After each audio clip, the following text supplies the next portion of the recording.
All right, I'm Peyton Celesti here, Northgate PA announcer, and also reporting for PA Football News this year with, he's back, head coach Chris Lucas of the Northgate Flames. Coach, let's just get it out of the way. Let's talk about what happened for you, because you took a step back to spend time with family. Yep. I know your son's big into hockey, right? Yeah, both of them. And then Coach Fratt decides I'm going to take a step back this year. I had some family stuff going on, and you come back, and there's been a lot going on. Let's talk about that. Yeah. Tell us the story. When I stepped down last year, it was like you said, to spend more time with the family. Our kids are traveling all over the place with hockey, and my wife handled a lot of that duty. So it was time, and I thought we were going in a good direction with the program. And I had Fratt there as an assistant to take over, and was real comfortable with. He's been a big Fratt. part of when you were head coach. He was with me all 3 years. Yep. He's a fantastic coach. He loves the kids. He's a teacher in the building, so I just thought that was a natural fit. So when I decided to step down, I asked him if he would be interested to throw his hat in the ring, and if he did, I would stay on as an assistant for him. And then they ended up hiring coach and stayed on as assistant, and went through last year, and then going through the season. We had the season, and after season we were going through the entire off season. I was going to actually move over to the defensive side of the ball for him. The defensive coordinator, Yeah, so which you did 1 year Yep, before I did you were head coach for Coach here. Fulmore. Yep. Because we had some coaches that had to leave because of work or whatever. So I took over. I was going to take over the defense for him, and then he had some family, which good reasons that he had to step back for sure. He needed to, and it's all about family. So then they had asked if I'd be interested in doing an interim year this year, and I said, if he wants to come back, then yeah, I'll do that for him, because love Coach Fratt. So love these kids. It was in May, so trying to hire a coach in May is very tough, hard. starting late. So I didn't want these kids who've been working hard all off season, so I didn't want to see them kind of get uprooted there right at the end. So Coach had the staff in place. Had some new assistant coaches, so everything was kind of running there, and then so that's what we agreed to, and now I'm here doing this. Well, now not only now are you back as head coach, you obviously were the defensive coordinator, but now you have to fill in the role as offensive coordinator. And we were talking about this. You're the only coach in the WPIAL, I'm sure, that is the head coach, the offensive coordinator, and the defensive coordinator. So talk about the challenge with that. Well, I told you, I'm not too bright when taking these things on, but we had an offensive coordinator. I won't get too in depth on that, because it was an unfortunate situation that we had an offensive coordinator, and let's just say he left without notice and didn't tell anyone. So being that late, we're talking middle to end of May, at that point trying to find a coordinator, an offensive coordinator, or throw all of that on one of the assistants just isn't fair. So really didn't have any choice. So that's what I'm going to try to do. The game planning, like we talked, is probably one of the things that worries me the most. There's just not enough time to go on, but we have a really good staff. Like, there is a really good staff here that is going to take a lot of those game planning responsibilities. So yes, I may have that title, but we as a staff are going to be running that offense and running that defense. Talk about some of the coaches who have stepped up this year and into new roles or in the same roles that have really helped you. I know I saw a new face, Coach Wendell. Is that his name? Coach Linwood. Coach Linwood. I loved his energy out there, especially on the defensive side of the ball. Yeah, Coach Linwood Snyder has been an awesome addition. Hired him. Coach Snyder's the O-line coach, right? No, Coach Snyder's coaching the secondary. Oh, that's right. Yeah, that's right. He's coaching the secondary. But yes, his energy is off the charts. Yeah, I love it. It is all day, every day, and you had talked a little bit before about there was a different energy out there, and the kids. I think he's responsible for a lot of that. I mean, unless they get the energy up when we start warm-ups, he doesn't let them progress. Like, he has been really hammering that home. It's been great for us, and he's an excellent coach at that. So yes, he's going to be one of our new coaches. Coach Bear is our O-line coach. He is another new coach who we got very lucky because we had lost our line coach. And Coach Fratt was very involved in the line. Coach Fratt was going to do the line, so Coach Fratt stepping away now put us at that where we didn't have that. So we got really lucky. Coach Bear applied at like the last minute, and he's been fantastic. The kids love him. He's very good with all of the individual drills and everything like that, preparing these guys. So yeah, we were lucky to get him without having one. Well, let's get into this year's team. Obviously, yeah, we can talk a little bit about the energy. What I saw, and I'll show some video of it in this video. The team camaraderie this year seems really on a different level, like you said, and I think there's a lot more vocal leadership. Last year was a really young team. Now those guys are growing up. I mean, why do you think, other than obviously Coach Linwood, why do you think these guys are so close-knit this year? Yeah, I think, like you said, we were very young last year. Yeah. We had a lot of injuries last year. Yeah, it wasn't it was the season we wanted, but, we had kids in there that probably shouldn't have been in a varsity game that needed the development in JV that kind of were thrust in there, and they did a great job. They went in there and they battled every day. But we were very young and very injury riddled last year. So that, that took precedence. So I think part of that is that they don't want to see that again. Yeah. So they've really committed to the off-season program. We're going to have 32 kids, but I would say we had 27, 28 kids at every workout. So they were committed. So I think that's part of it. They don't want to repeat that. So when we've been talking about that, you need to make improvement. You got to buy in.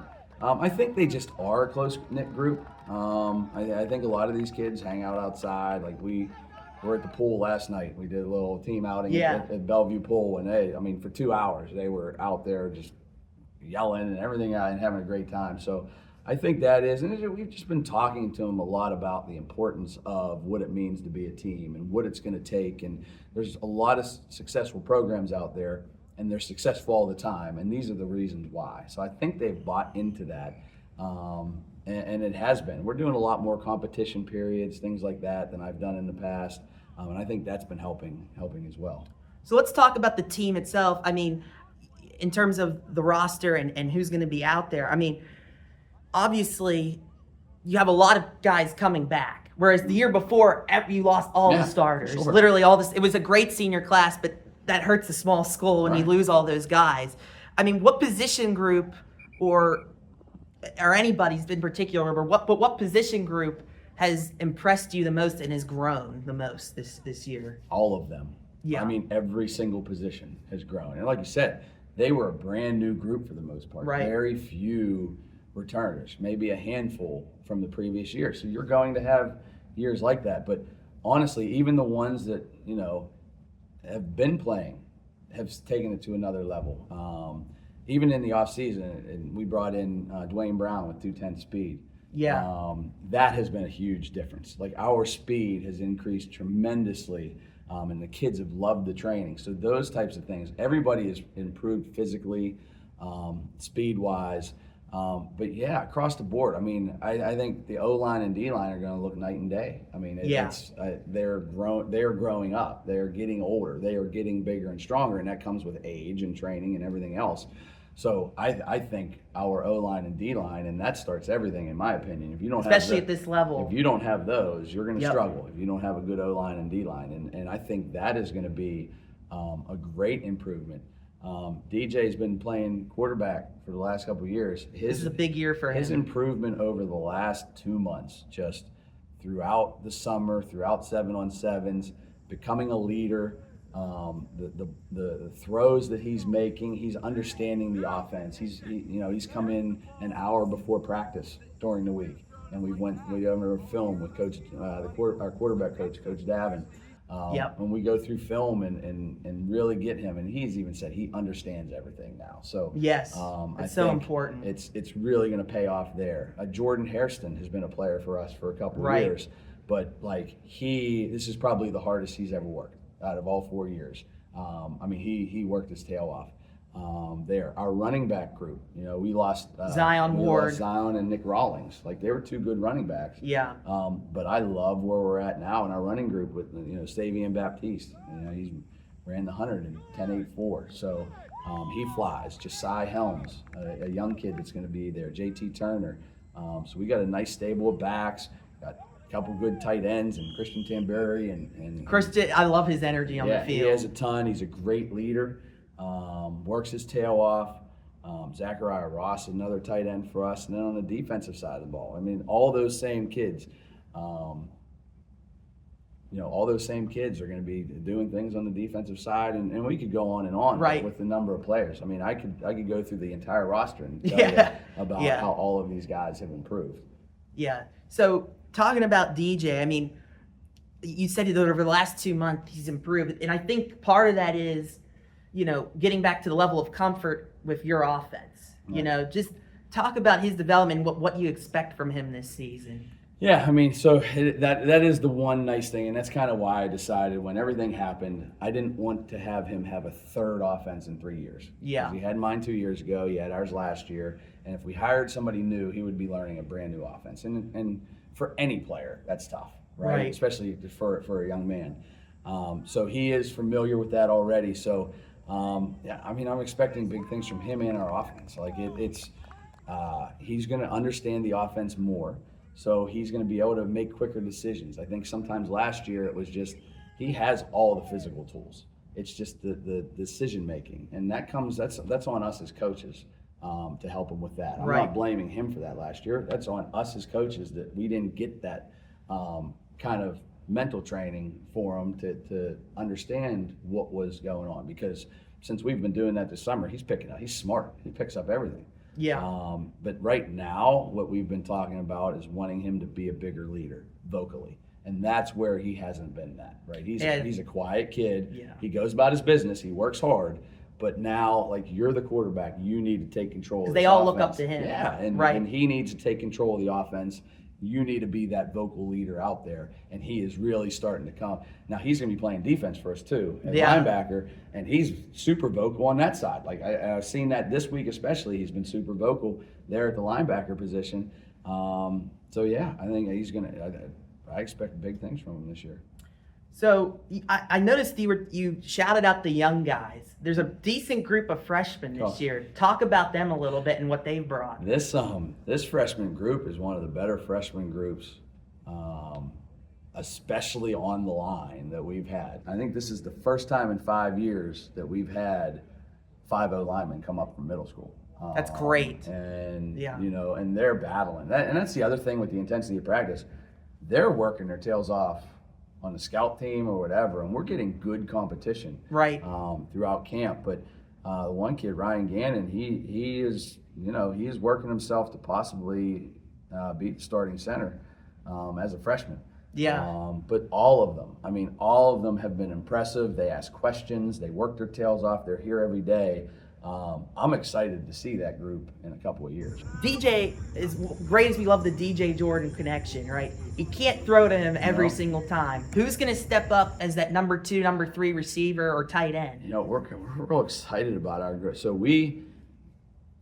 Jordan will obviously be one of the top guys, right? But we have a group of 4 or 5 that we've been rotating. So Samir King played a lot last year, receiver. He's been really doing well, and we expect from him. Jay McCoy has been stepping up. Billy Hurley is another one that we've been looking he's to. Really come along. Billy Hurley, I mean, he runs every route great. So we have guys there that we've been rotating consistently, because I think that's been a problem in the past is we rely on the same guys and haven't had those rotations to keep them fresh. Well, we're getting rotations almost at every position, which is going to help those guys run their routes hard every time. The tight end, Zachariah Ross has really done well in the passing game at tight end. And then we got backs like Josiah and even JT. Got to have the dump off, right? Out of the backfield, catching those things out of the backfield. Right. So that's been good too. So, all right, looking at the schedule this year, the Big 7 conference is always tough. Looks a little different this year. You have Union in it this year, Cornell, and then I think it's the regular like Summit, Southside, Rochester, the usual. What's it going to take for the Northgate Flames to compete in this Big 7 conference? Yeah, I mean, what it's going to take is these kids to keep doing what they've been doing throughout the summer and now. Like, we got to worry about ourselves. And, don't look at we can't worry about everybody else. We knew we had to come in and we had to improve. We had to grow. We had to improve. Union's coming back down. They were in the Big Seven a couple years ago, Right. moved up to Double A. Now they're back. Cornell, I think they were in the Big Seven way back, but not since we've been in there. So Big Seven's always been tough. There's great Yeah. coaches. There's great competition. It's not easy. So that's why we're focused on ourselves and just going one game at a time. I told them, like, our focus is on Keystone Oaks. That's our week 0 game. Hey, for the first time in 4 years, it's not Fort Cherry. It is not Fort Cherry. Yeah, it's not Fort Cherry. Yeah. So it's Keystone Oaks is a bigger school, though, They're a compared bigger to school. Northgate. Yeah, they're a bigger Yeah. school, and so we got a completely different beginning of the year. Teams we haven't played, like Brentwood and Sarah, before we jump into the Big Seven. But Big Seven's a grind every week. And those So non-conference games mean almost as much as your section they games. do now Yeah. because of the way that they Right. do the playoffs. Yep. Yes. Yep. And so, Coach, my final question to you is, no, Northgate hasn't made the playoffs in a long time, but it wasn't that long ago, like right before you took over, that, like, were we going to even be able to field a team?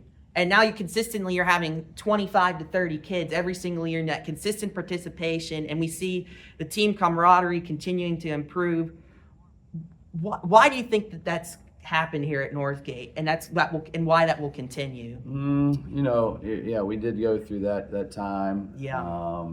Just the numbers were down. I think it was just, at the beginning, bringing that excitement back and making it something for the kids to feel special about. When we started that, and I think it just has grown from there, and now we've just kind of tweaked and try to continually build, right? So we want things like team outings. We want to get them the gear. We want to make sure that they get all those extra things that don't really matter right away on the field, but it makes you feel part of that program. And that's what we've tried to do, is create a program. And Coach Fratt continued that last year, and then going back into this year. And when Coach Fratt comes back next year, it'll be the same thing. And just trying to build that program and that community to make it something the kids want to be part of and compete. And they just needed that. It even goes back when there's that long losing streak. Yeah. That season where we won 3 games, like, that catapulted everything. So Yeah. those guys, when Dylan McWilliams Yep. and Vito and those guys were all there, that catapulted it to, okay, we can win here. And then just kind of drove the kids to say, yeah, we can do this. But it takes effort to do that. Thank you, Coach. Oh, thank you for everything you do, Peyton. Let's Appreciate go, it. Northgate. Yo, bro, I'm proud of all y'all. Love y'all. Love you. Family on me, family on 3. 1, 2, 3, family! Milwaukee.